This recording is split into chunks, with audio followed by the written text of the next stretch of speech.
everybody, and I'd like to welcome our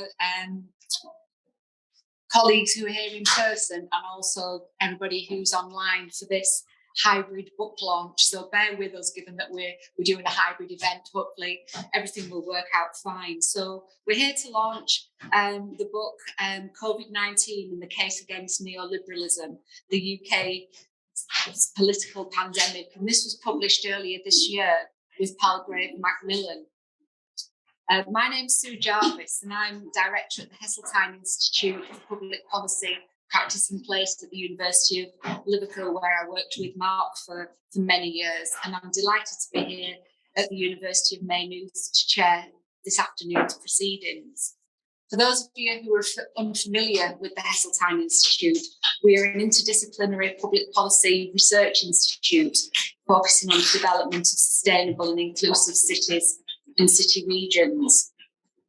Before we get started and I introduce our speakers, I just want to say a little bit by way of introduction to the book. So the book has its origins in a University of Liverpool research project to explore the UK's encounter with COVID-19 and the implications for resilience, including the capacity for economies, institutions and communities to recover and to maintain their function and thrive as we build back better. It used a mixed methods approach combining global comparative data analysis and applied political theory, and it asks the question, why did the UK fail the COVID-19 test? And what does this failure tell us about what is needed to build back better? And the book offers a critical analysis of the political factors that have informed pandemic outcomes by arguing that the UK's 40 years of experimentation with the neoliberalism, ideas and policies stands as a significant determinant of its post-COVID outcomes. But what it also offers is a detailed analysis of the data in terms of COVID-19 cases, deaths and excess deaths, and maps the picture from a global perspective.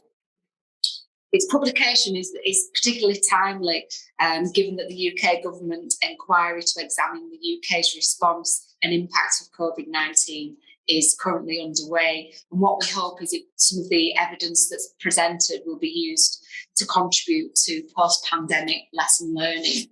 So, I say very, very timely launch for us.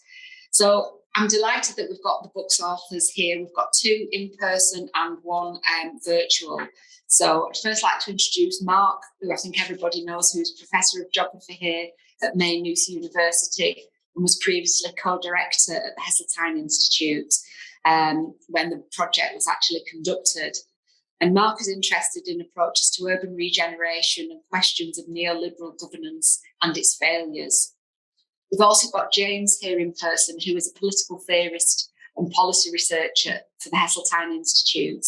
And James's research focuses on issues of precarity and insecure work and Republican political theory. Katalin, who's joining us online, is a mixed methods researcher with a counselling and psychology background. And she's currently a research associate at the Applied Research Collaboration North West Coast, which is funded by the National Institute of Health Research to reduce health inequalities and is based at the University of Liverpool. So in terms of the format for today, what we're going to do before we get into a wider discussion about the book is I'd like each of the authors to take a few minutes to briefly introduce their sections of the book. And we're going to start first with James, who will give an overview of the central arguments and the implications of the book for policy making. We'll then move on to Katalin, who will dive deeper into the link between neoliberal politics and widening health inequalities in the UK. And then finally, Mark will place the book's findings in a wider international perspective and explore their relevance for audiences beyond the UK. And then we'll then finish off with a Q&A session with the authors. So I'd like to hand over, first of all, to James.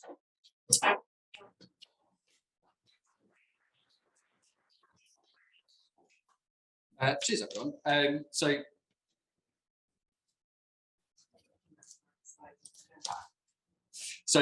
very quickly just talk through some of the main points from the book.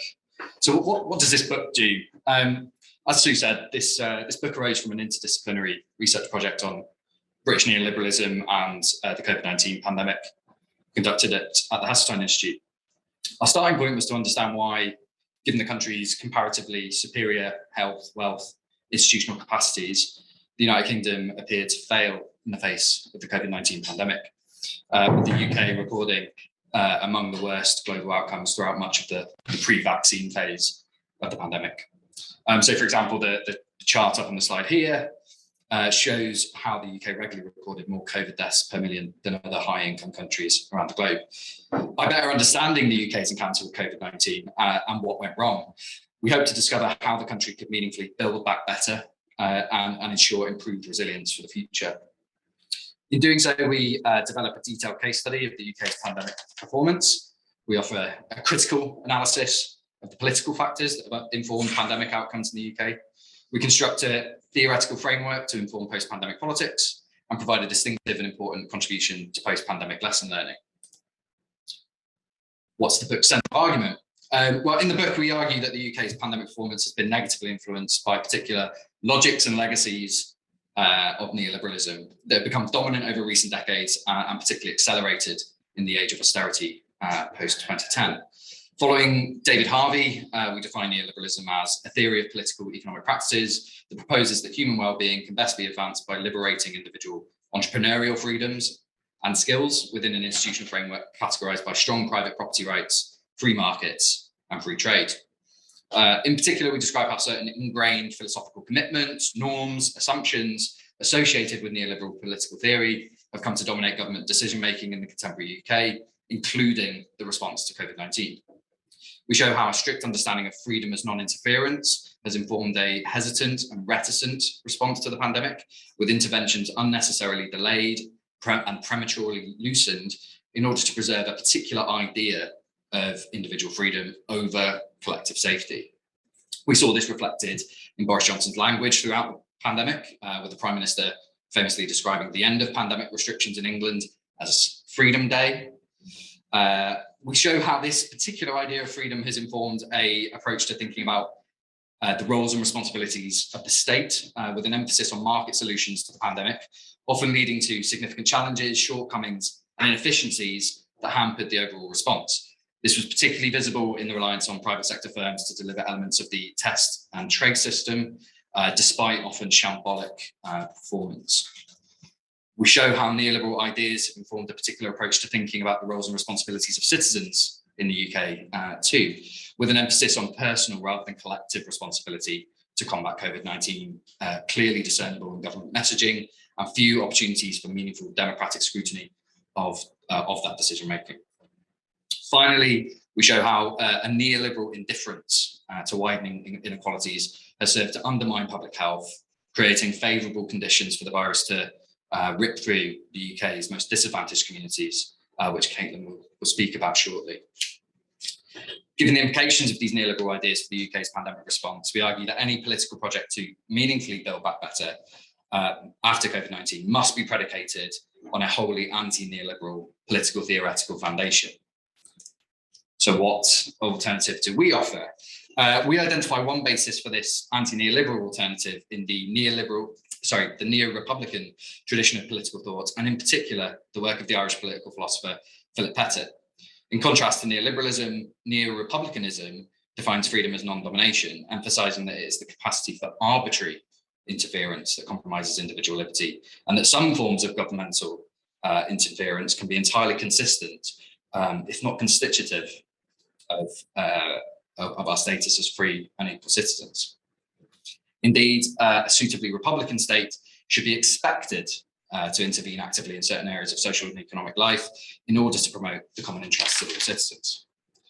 To ensure that this state interference remains non-arbitrary, neo-republicans promote a vigilant, contestatory model of participatory democracy to ensure public decisions are made with reference to the ideas and interests of all affected citizens. Meanwhile, neo-republicans understand that maintaining the intersubjective status of freedom between citizens requires the state to proactively address socio-economic inequalities that could allow some groups or individuals to dominate others.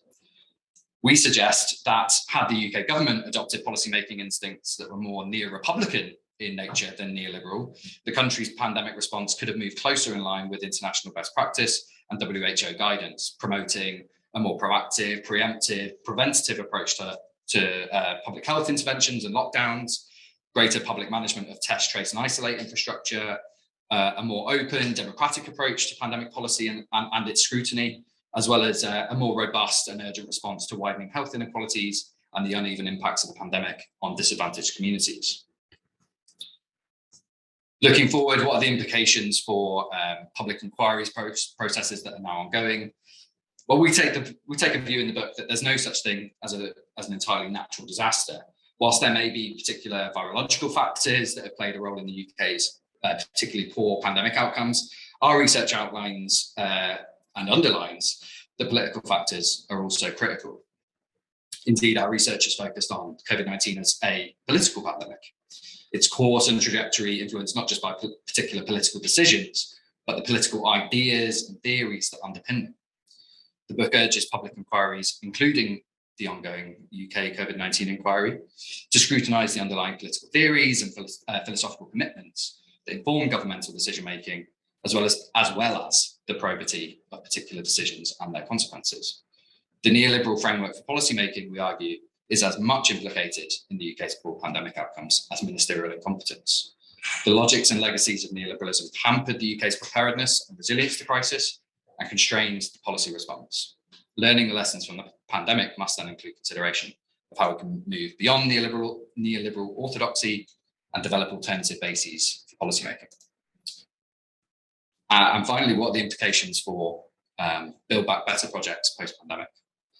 So drawing inspiration from neo-republicanism, we have begun to sketch one possible alternative to neoliberal politics, a model of anti-neoliberalism that we argue would be necessary to meaningfully build back better from the pandemic and respond to future challenges of the 21st century more effectively. In particular, we outline a model of a reimagined social democracy orientated around a central political value of freedom as non-domination. This model of social democracy, we argue, will require greater opportunities for citizens to participate in and challenge political and economic decision-making, ensuring these track the interests of those they affect. It will require a greater role for citizens in shaping and authorising policy, which in turn will enable the state to legitimately play a more proactive role in social life without representing a form of arbitrary dominating power. On this view, the state can become not just a guarantor of market functions, but a positive force for human development, rebuilding the public realm and promoting the shared well-being of citizens. We consider how interventions such as New Zealand-style well-being budgets, as well as the universal basic income and Green New Deal policies, could play a role in this kind of social democratic model for the 21st century. And critically, we argue that, unlike our current model of neoliberalism, a renewed form of social democracy has the capacity to promote both individual liberty and collective resilience to the challenges of the 21st century, not least the accelerating climate crisis, or indeed future pandemics. So I will leave it there and hand over to Katalin to discuss COVID-19 and health inequalities in more detail. Thank you. All right, thank you. So good afternoon, everyone. And James has talked about the 4 pillars of the book: freedom, the state, the citizen, and inequalities. So I'm going to focus on one of these pillars, inequalities, as he mentioned, in a bit more detail around how inequalities have been both the cause and consequences in terms of the COVID-19 pandemic, and what a social democratic state might try and do to remedy this situation. Can you see my slides okay? Hopefully. So when we look at the UK within an international context, wealth and income inequalities are actually lower than average. But compared to other OECD countries, the UK is the most unequal. And we can see huge regional differences, regional inequalities. So for example, if you consider the north-south divide, the cultural, economic and social differences between southern and northern England. Well, inequalities increased due to the management of the global financial crisis of 2007 and 8. At the time, austerity measures were introduced in the UK to help recover from the Great Recession. But obviously, these measures have had adverse effects on the social determinants of health and led to substantial rise in the life expectancy gap between the most and least deprived. So as a result of free market capitalism and neoliberalism, we now have deepening income and health inequalities, and we are facing steepening social gradients, and where the poorest and most vulnerable people have been disregarded and stripped of their freedom. So this obviously had a direct bearing on how we experience the pandemic, because deep-rooted issues like poor health and increased financial insecurity and strained public services have left the country more vulnerable to the health and economic impacts of the pandemic. So, and while the UK was vulnerable to the pandemic in general, because of these existing health and socioeconomic inequalities, different parts of the country have been affected disproportionately. So, for example, COVID-19 death rates were 3 to 5 times higher in disadvantaged areas, even when death rates were coming down by 2022, and there were poorer health outcomes as well. And if we look at the poor working and living conditions and a lack of access to financial support, these reduced some people's ability to self-isolate and made them more exposed to COVID-19, which obviously then increased their likelihood of catching the virus. And as well as the direct impact of COVID-19 on health, measures the government took to control the virus have also had wide-reaching consequences and affected people's lives differently again. So these had immediate consequences for health and well-being, but also we have to consider the future risk to health due to the long-term impact of, for example, gaps in educational attainment, loss of employment, and financial insecurity, because obviously these could take a toll on people's health for many years to come. And while the vaccination program has been key to reducing COVID-19 mortality rates, unfortunately, for some groups, the uptake has been slow, and especially again for people living in poorer areas and people from some of the minority ethnic groups. And now in the cost of living crisis, of course, people are less resilient to cope with the financial strains. And in terms of employment and education, so largely because of the government furlough scheme, we avoided a large rise of unemployment. However, long-term health conditions arising from COVID-19 are now keeping a significant number of people out of work. And this is representing an ongoing challenge for the government, for the economy, as well as for individuals. And also without acting on education gaps because of the lost learning time in the pandemic, many children are now facing significant risk to their longer-term health and living standards. And again, this is causing a long-term economic cost to the country. So in this graph, this graph is based on data from the Office for National Statistics, and it shows the deaths due to COVID-19 by relative deprivation, and it uses the index of multiple deprivation deciles for England. And we can see that the highest A-standardized mortality rate for deaths due to COVID-19 was in the most deprived areas of England, which is decile 1, and this is represented by the red line on this graph. In the least deprived areas, decile 10, represented by the blue line, recorded the lowest age-standardized mortality rates. So the factors that actually influence people's and regions' vulnerability to the pandemic will also influence their capacity to recover from the pandemic's impact. And how the government responds to the current economic crisis obviously will have major consequences on people's lives. And we need to address the root causes of poor health and invest in jobs, housing, education, and communities in order to build future resilience, so we can meet the challenges ahead. And obviously, we can be resilient for future crises. So in the case of the disadvantaged areas of the country, targeted action will be necessary to tackle inequalities and enable recovery. And while local authorities are expected to take care of their financial struggles obviously jeopardize an effective response and a smooth recovery. So, for example, in the Liverpool City region, where James and I came from, the funding that has been allocated covers only about 30% of the local need. So we need to empower local authorities through fair and equitable funding contributions. And we need to build social capital through involvement in decision-making, so we can enable citizens to affect utilization of public resources so they can achieve better health and well-being, which will then obviously increase their resilience and lead to health-related benefits. And we need to increase local government capacity and enable a strong democracy rather than centralization of power, so we can provide adequate social welfare programs and preventative health services, which then will lead to better health, public health, and lower inequalities.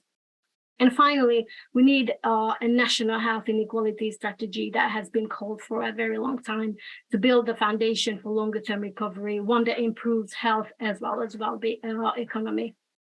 So well, this will obviously require significant action and investment from the government. So building back better and fairer will have to begin with investigating how the UK government responded to the pandemic and why the UK had such high levels and uneven distribution of COVID-19 related illness as well as mortality. And so it is our aim to contribute to this agenda in this book. Thank you.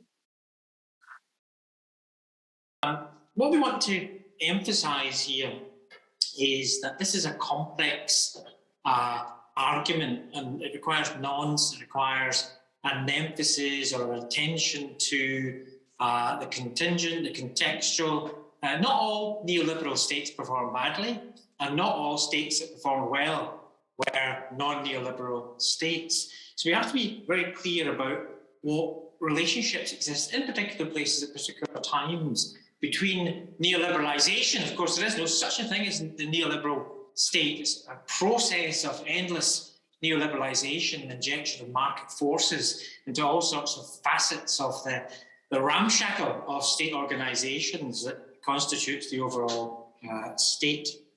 And we know that in addition to that kind of contextual and contingent rolling out of neoliberalism in place-specific ways, there is other factors, virological factors, epidemiological factors, and of course, poor decision-making. So we're not discounting any of that, and we're not painting a very simplistic equation, neoliberalism equals poor outcomes.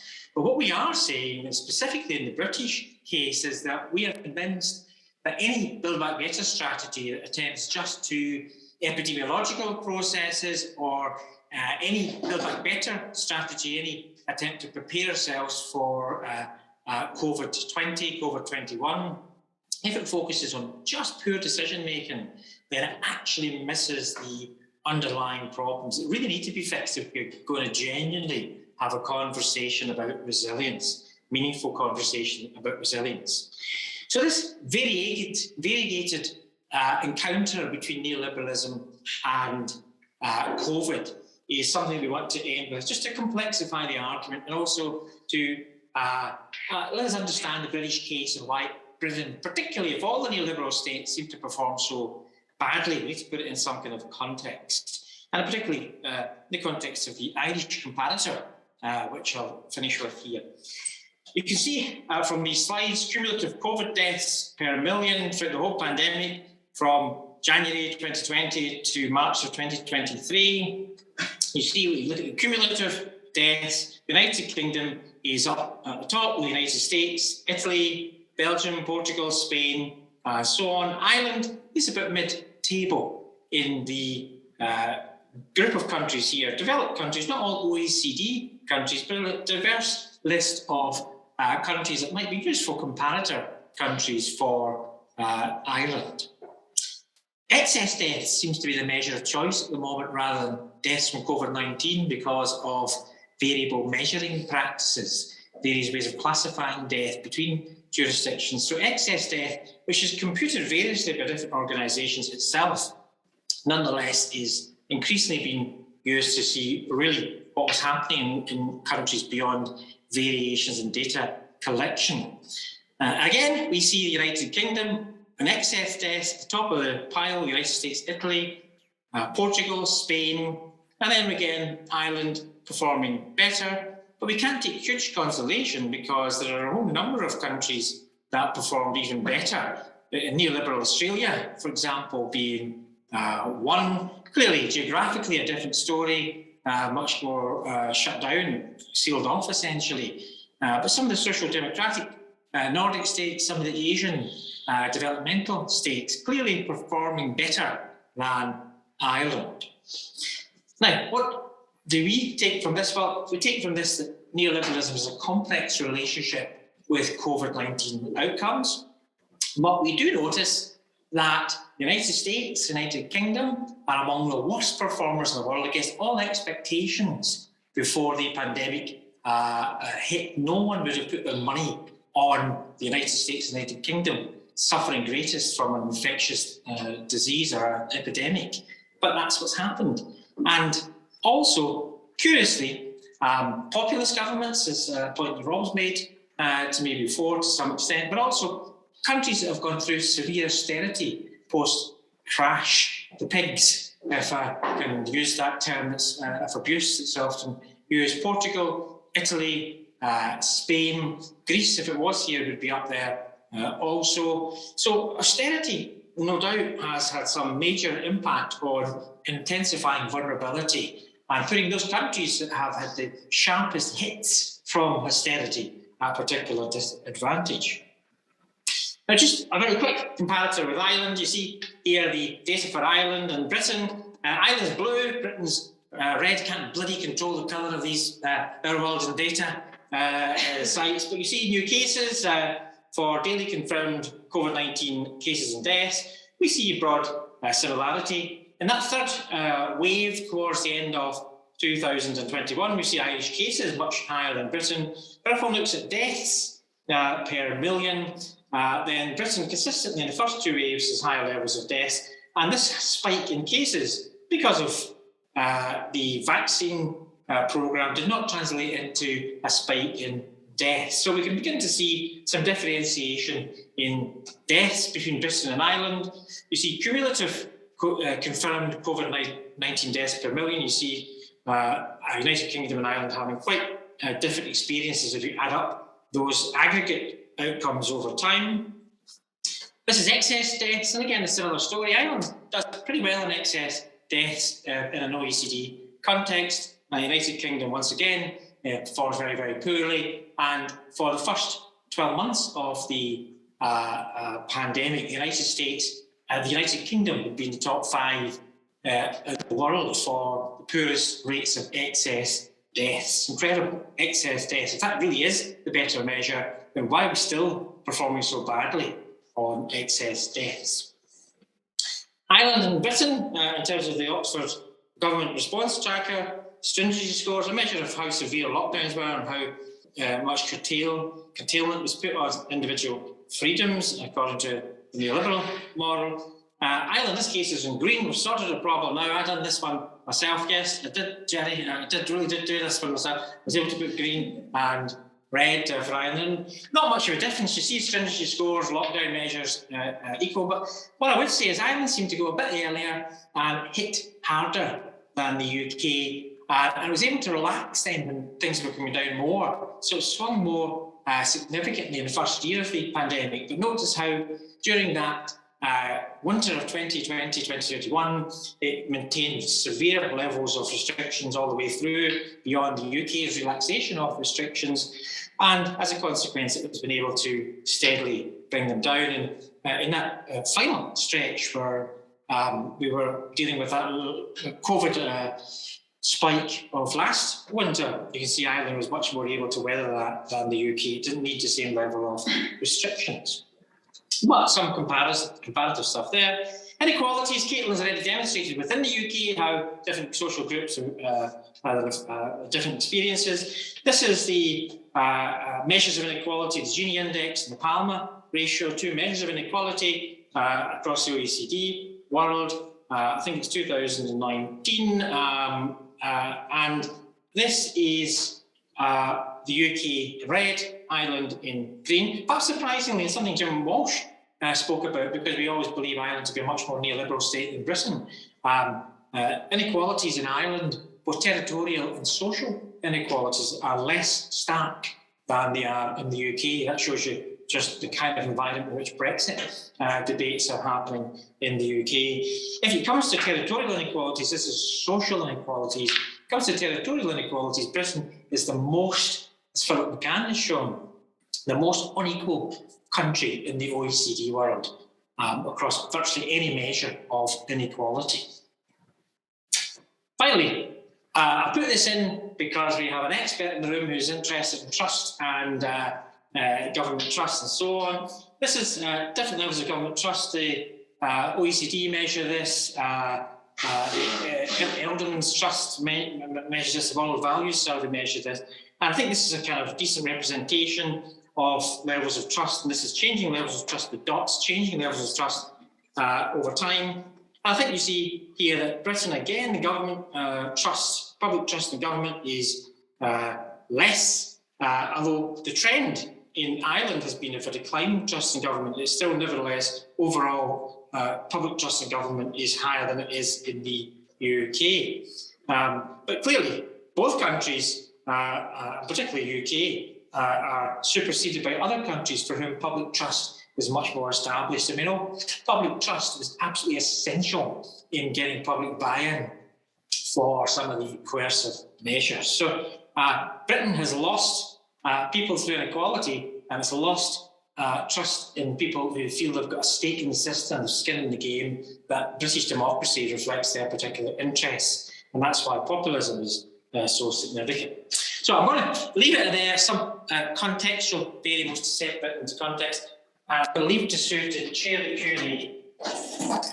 Thanks very much, and can we have a round of applause? Thank you.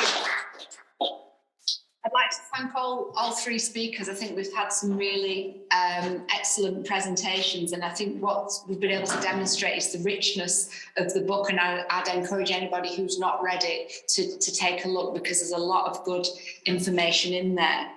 So we've got about 20 minutes now for some questions from the audience. So again, this is hybrid. So we'll take questions from people in person. If you're in person here in the room, please say your name and where you're from when you've got a question.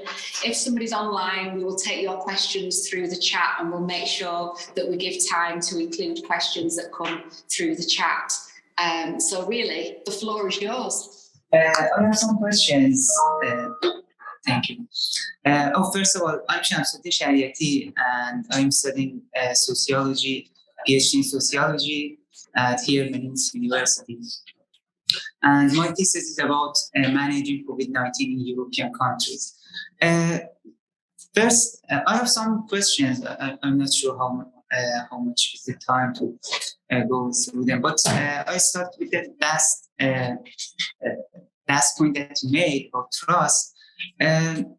Actually, when you track the trust, different trends of trust during the pandemic in European countries, we can see that although the UK trust is low compared to other countries, public trust to government, but in the first 2 years of the pandemic, UK has a dramatic increase in public trust in government. The increase of the public trust in government in the UK was highest in the UK.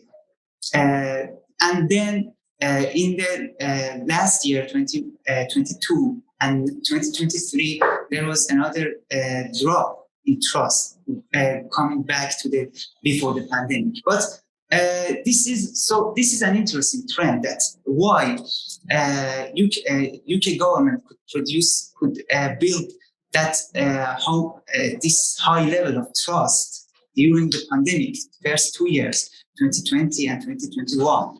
And what was the difference in this UK system with other European countries? And then what happened that this dropped dramatically after 2021, which is 2022 and now 2023. Okay, can Mark, do you want to give a response to that? Yeah, that's a great question. Obviously, our data, I know your work of trust is much more granular than we did, which really took us up to 2020. We look at historical data on trust. I find it remarkable that trust in the competency of the British state or increased during this period. The rate of increase was high because it was starting off with such a low base. Maybe a Boris Johnson Brexit, get Brexit done kind of message. Certainly was quite independently of the COVID situation, where I think public trust in government's handling of COVID, it just could not surely have increased during that period. So I think I'd like to drill into the data a little bit more. I'd like to think reflect upon what the data is telling you if you're saying there's a rate of increase. in trust. And I think we need to untangle the Brexit bounds and get Brexit done from any notion that the British public has some escalation in trust and the competency of the British government. So what's your source of trust? Same source as that? No, it's your government. And also other resources who this increase in trust in the I think more further exploration. Yes, next question, please. Hi, I'm Karen Till in geography, and thank you so much for the overview. I have two kind of geographical questions. One is the same as on the board, Paul Screeney there. There were some data for England versus the UK, and then with the comparisons of UK and Ireland with with a border that's actually on the same island. I think that these spatial differences actually may be very interesting if you have access to that.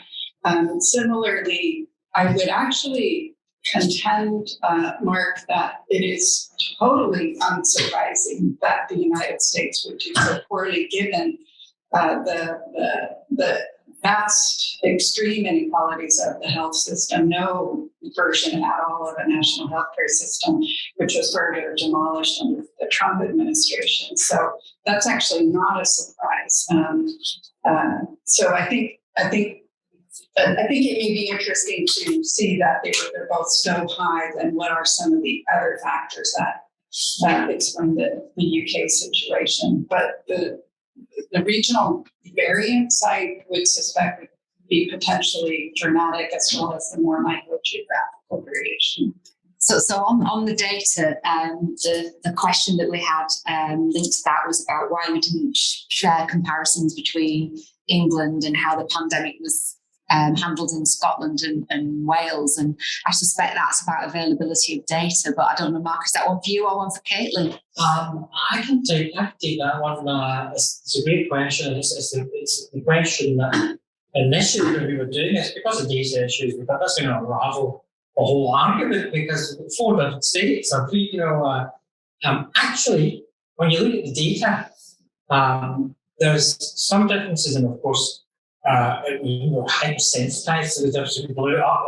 But really, in the global context, the differences in Scotland did, Northern Ireland did, England did, and the outcomes are pretty marginal. There was a myth that Scotland was doing better. Scotland locked down sooner and more stricter. Not true. There is evidence that Northern Ireland performed worse out of all the 4 areas. I think there's something in that. But it's not, that is lost its background variation in the context of the bigger argument. Whether that's because what England does has to be aligned with, the other places have so much autonomy, but not complete autonomy. So you're having 2 different jurisdictions with different pursuits and different strategies in the same country.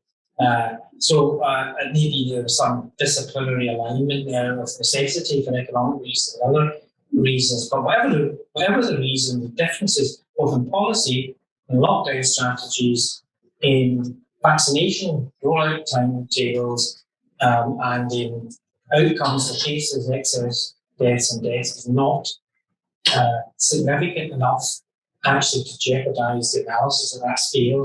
There is a scale problem.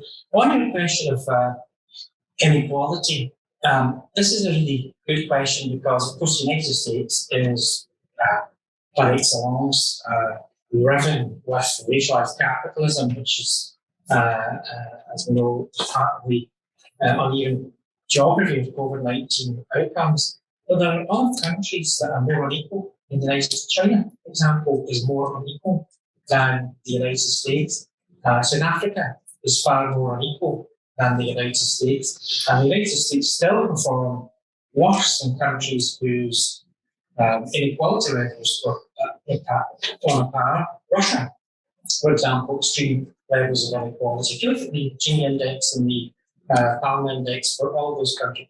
So inequality alone brought by aggressive neoliberalism in the United States context, I think is part of the explanation for the vulnerability of certain groups of populations, for sure.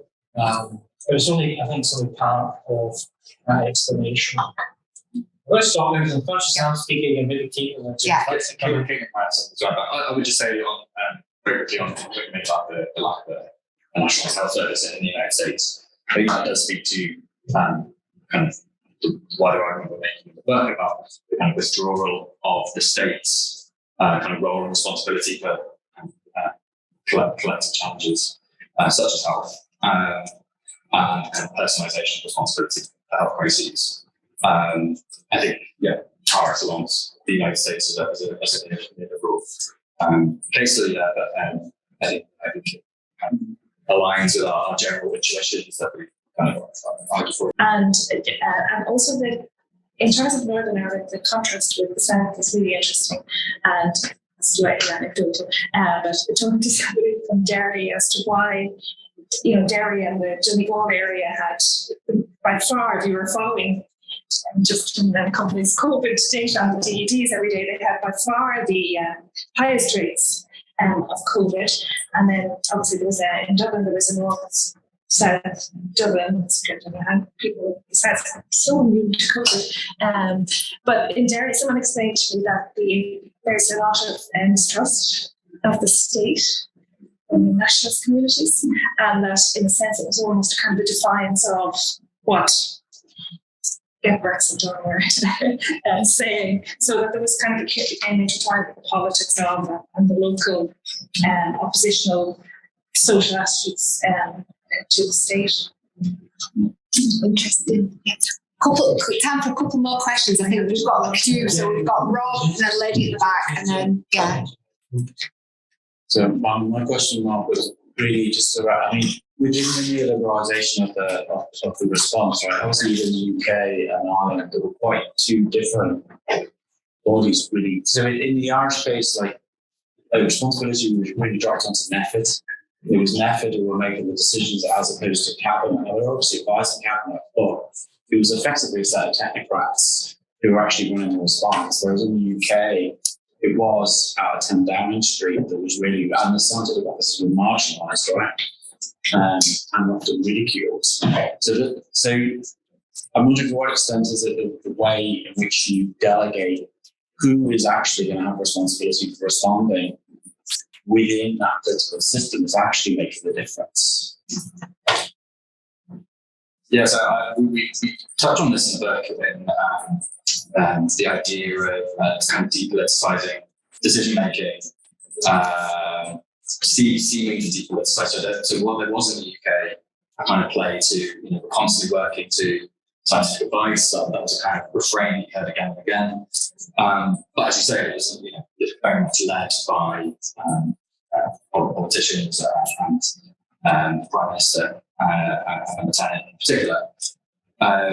So I think there is a dynamic there around how kind of issues are, how the depoliticisation and the appeal to technocracy is kind of used as a cover for very political decision making. I think one of our criticisms is that this is kind of playing through in the COVID-19 inquiry process, where it's a kind of we can kind of investigate whether kind of technical failings, whether failings of scientific advice, whether failings of particular decision making, without actually getting to the very political nature of a lot of that decision making, which is the argument we're making in the book. I don't know if you have. Because to do comparative, there's a British case that below suspected too much. I think you're right in that depiction of the difference. There was SAGE in the UK, which was equivalent, semi-equivalent to NIFID. But SAGE was so politically subdued. An independent SAGE was set up by a rival group saying, this is not following best medical advice. You're presenting medical advice as a typical fact, and in fact, is how politicized position you're taking. So it's clear that SAGE was not as powerful as NIFID was in Ireland. Question is though, how did that make a difference to how interventionist Ireland was? If it was the politicians who were people, authority, or dominated effort. With Ireland's response have been more inclined towards protecting freedoms and minimising interference and minimising lockdowns and so on. I don't know. I also don't know the extent to which it is true to say that the left was running the show and the politicians are chasing effort rather than the other way around.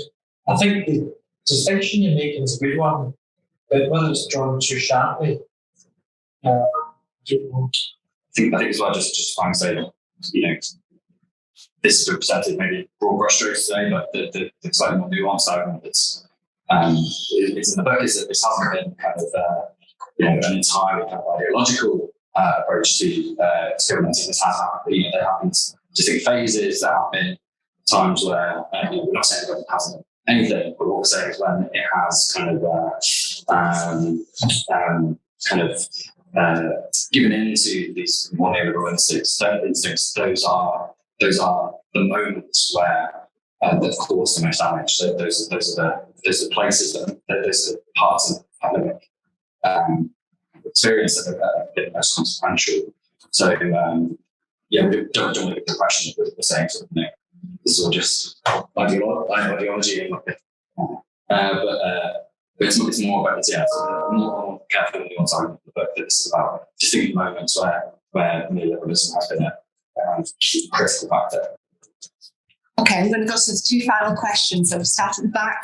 Hi, I'm Karen. I'm at the Kennedy Institute. I'm an expert in human rights, particularly looking at asylum and immigration policy. And I was involved in an Horizon 2020 migration project, and I was carrying out research during the pandemic, school exceptions. And I saw a lot of synergies with the research, and I'm really excited to read your book. What I was wondering really, and I think we touched on it, I know that Linda was asking this, was this issue of trust amongst different populations. And we found in our research for asylum seekers, migrants and refugees, that there was a great distrust. And particularly, when we were doing interviews, not only with the migrants, but also practitioners, we found that even refugees that have legal right to access all healthcare were scared to go to the hospital due to years of the hostile environment. So it's this sort of, legislative background. And I was wondering, I really like this build better issue. And I was wondering if you were looking at best practices throughout Europe. And I was thinking particularly in Portugal, where they did, amazing things. They looked at straight away, they legalized migrants, they emptied detention centres. This is something that the UK did not do, and significantly increased deaths because, we had armed barracks where asylum seekers were continued, during the pandemic to be housed. So I was wondering, how this could, be a good model going forward where, certain European countries did terrible things, whereas other European countries reacted quickly, and are, examples for going forward. So that was really. I don't know if Kate wants to give it. I know Kate had some data on land populations. Sorry, Kate. So the best extracting best practice. Portugal overall actually ended up having actually later in the day worse pandemic outcomes than most other countries, but certainly Spain was touted as a model of innovative, inclusive, because it was a left government, I think, presided over that. So I think the Portuguese case we need to be careful about venerating some of the early stuff, because what happened subsequently unravelled some of the good that have been done in the first instance. And I guess what we've heading towards is an argument that a lot of the Build Back Better was taking place, a lot of the pandemic lessons, as much as they were incrementally better, and certainly we can learn good practice from what people did well, or great examples. Overall, it is not getting at the root of the problem, which is an institutional, structural necessity to understand the asymmetries in Britain that cause migrants to have these problems. This was the institutional racism. It's not certain liberal policies towards migrant assimilation can deal with this ahead of COVID-20. They can help and strengthen certain existing structures and so on, will certainly allow for a more resilient response to the next crisis. But to tackle things like migrant differential burden shouldered by migrants and refugees during the crisis, I think we need to go deeper. We can understand the questions of why migrants are excluded socially, economically, politically. What are the structural factors that impede dealing with that? And are smaller measures, as welcome as they are, going to cut the mustard in terms of having an enduring, long-term, sustainable fix to the vulnerability faced by this crisis? Those smaller measures, in particular, the gesture of empty detention centres, less radicalisation, which is off the scale in the UK, as you know.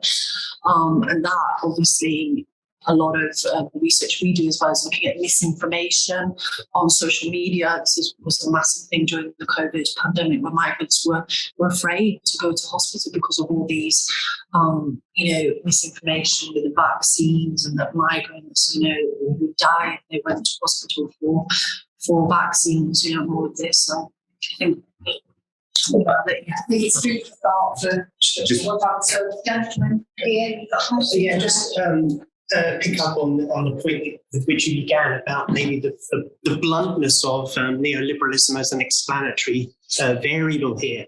And to just make 2 points. Firstly, in terms of if we have a sort of risk equals hazard plus vulnerability, as you do, I think at the beginning of the book, on the hazard side, certain economies are more open physically. There are more people from places where the disease already is moving through.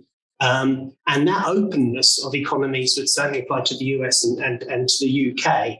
And some of that openness you can put down to neoliberalism, but it actually is a sort of a quasi-independent epidemiological basis to vulnerability, certainly in the first wave, before any vaccines are available. And that might be important. And then secondly, in terms of vulnerability, you develop the argument about neoliberalism in terms of it producing inequality in a kind of Richard Wilkinson type, spirit level type argument, and I buy that. But that's a very broad thing across lots and lots of places. And I think that in terms of neoliberalism, perhaps two other things are only tangentially related to neoliberalism, but they're there. And I think they were more important in terms of the decision making in the UK and the US. The first is that democracy has been so diluted that it's become a kind of plebiscitary continual opinion poll through populist media. And that's what Johnson's playing to. And the decisions about when to close down, when to open up, are heavily influenced by the presentational aspect of policy rather than by its content. In comparison, during the AIDS pandemic, there was an independent cabinet committee which kept Thatcher at arm's length, precisely so that she did not have to front up these things that would put her in bad odor with her populist base, that she'd be condoning same-sex or drug use or whatever. And I think that management of politics by Johnson made the UK and the US particularly vulnerable. And then secondly, I think that what's happening in both the UK and the US is what's now called in South Africa state capture. People get elected into power to give money to their family and friends. And the corruption of the management of PPE and contracts and so on really meant that the UK was announcing a policy, but not being able to deliver it. And so I think that I agree with you, neoliberalism is blunt, but then we need to get down into these other epidemiological variables about openness. And I think we need to get down to specifying the type of populist state capture neoliberalism that we have in the US and the UK, which I think is particularly pertinent to us.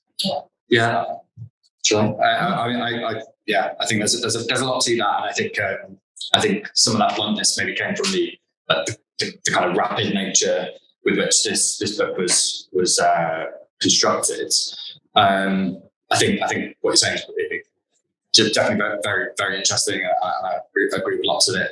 I think it maybe brings us to a similar conclusion, though, about the changing nature of the accepted roles and responsibilities of the state, the withdrawal of the state from exercising a wide range of perceived legitimate proactive interventionist activity.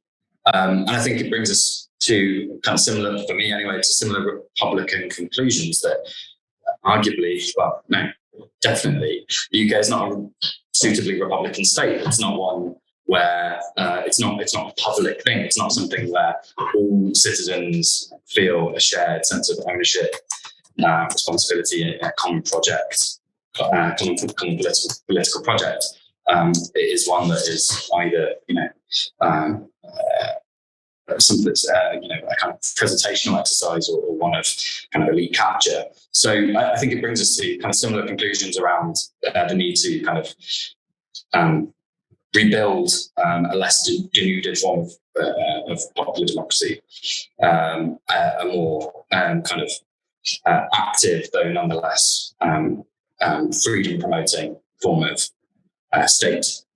I think all of that requires us to first challenge how we understand freedom as a central political value within our politics that is utilised by precisely the kinds of bad actors that I think we're talking about here. So that's kind of my initial response. But I think just very quickly, and also, I think, Jerry, you're making some great credit. It cuts to the analytical narrative, which is rather totalising in the book.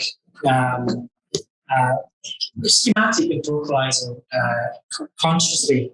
Partly it was a rapid turnaround and so on. But really, we would be of the view that the autonomy of the factors you talked about from neoliberalisation of the UK, it would be difficult to sustain. The existence of kleptocracy in the British state, the conditions that can license and enable that, and the dissonance between popular sovereignty and representative democracy.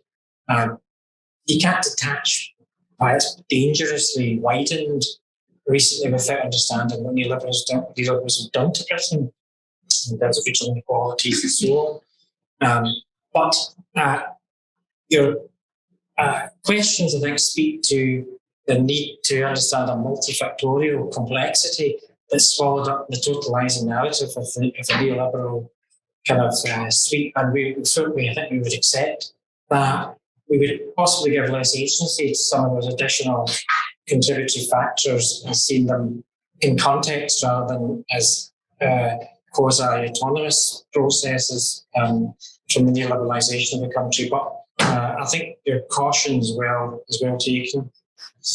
Okay. I'm going to sort of try and bring the discussion to a close now. Sadly, we've run out of time, and I'd like to thank everybody who's joined us here and online, and hopefully those of you online have been able to hear the discussion, because it's been a really good set of questions. And really, I think what's clear from this, it was a very ambitious undertaking that Mark did at the outset with this project. And for those of us who know Mark, we've seen less we would expect from Mark to do such a huge project. And I think some of the reflections that have come through this afternoon around public trust in government and how that varies amongst different population groups, the uneven geography of COVID outcomes, which sort of runs through the whole content of the book, and then also importantly how the different responses have been to COVID were handled politically, and then what that impact has had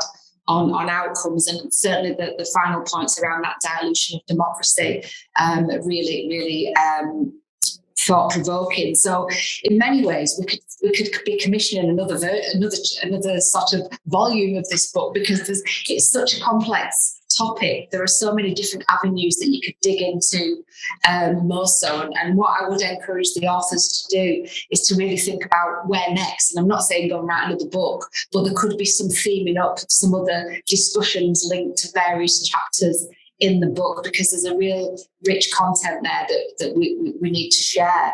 So the other area that's not been covered, and we've run out of time for questions on it, is we've reflected on the pandemic experience, but what is that telling us for the future? What is that telling policymakers and governments for the planning for future pandemics? Because we know, future pandemics will occur. So what should we be taking from this to learn those lessons and really try and make those changes and not revert back to the old ways of working? So maybe that's a message to leave with everybody as we close today. And if everybody can join me in applause for our authors. Thank you very much.